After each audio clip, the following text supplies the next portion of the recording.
London ক্লিনিকে BNP chairperson Begum Khaleda জিয়াকে ভর্তি করা হয়েছে।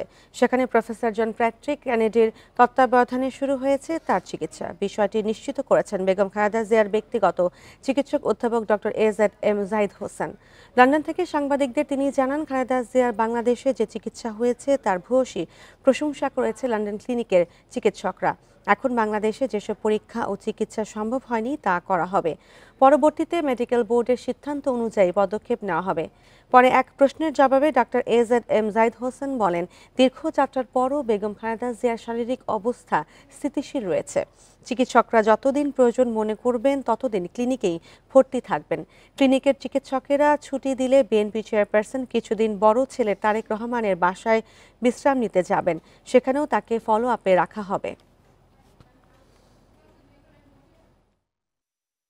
যে বাংলাদেশের ডাক্তাররা যে চিকিৎসা করেছে সে ব্যাপারে এখানকার যে ডাক্তার প্যাট্রিক কেনেডি ভূয়সী প্রশংসা করেছে, কিন্তু তারপরেও অনেক পরীক্ষা নিরীক্ষা আমাদের দেশে সম্ভব নয়।